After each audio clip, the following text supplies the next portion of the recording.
Hi friends, எல்லாரும் எப்படி இருக்கீங்க? நல்லா இருக்கு நினைக்கிறேன். நம்ம இன்னைக்கு இந்த எதை பத்தி பார்க்க போறோம் அப்படின்னா, சவுதி அரேபியா ஜித்தால இருந்து டெல்லி குவைத் வழியா டெல்லி போன ஒருத்தரை வந்து அதிரடியா கைது பண்ணியிருக்காங்க.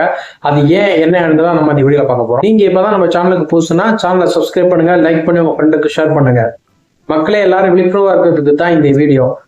நேற்றைய தினம் வந்து சவுதி அரேபியா ஜித்தால இருந்து எல்லாத்தையும் முடிச்சுட்டு எக்ஸிட் போயிருக்காப்ல.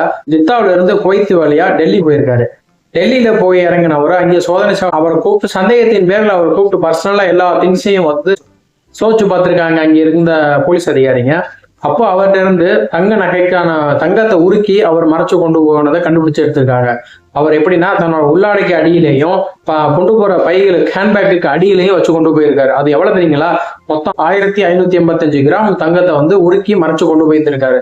அதோட மதிப்பு எவ்வளவு அப்படின்னு பாத்தீங்கன்னா 1.3 கோடி ரூபாய் இந்திய நாட்டு மதிப்புக்கு அவர் தங்க நகை எடுத்துட்டு போயிருக்காரு. அதை சோதனையை அதற்கு பிடிச்ச அதிகாரிங்க கண்டுபிடிச்சிருக்காங்க. இப்ப அவரை பத்தி கூடுதலுக்கு விசாரணையும் நடத்திக்கிட்டு இருக்காங்க.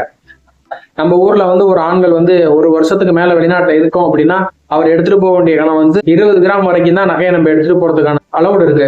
அதுக்கு மேல கொண்டு போனா நம்ம அதுக்கு டாக்ஸ் கட்டணும். ஏர்போர்ட்ல நீங்க ஊருக்கு போறீங்க, யாரோ எவரோ ஏதோ ஒண்ணு கொடுக்குறாங்க அப்படிங்கிற அதை வாங்காம இருக்கிறது தான் சிறப்பு. ஏன்னா இந்த மாதிரி யாரோ பரிதாபப்படுறாங்க, மருந்து சொல்றாங்க, மாத்திரம் சொல்றாங்க, வாங்கிட்டு போய் சிக்கல்ல மாட்டின ஆள்கள் அதிகம். அதனால மக்களே பாதுகாப்பா இருந்துக்கங்க. அடுத்த ஒரு வீடியோல சந்திப்போம் இன்ஷா அல்லாஹ்.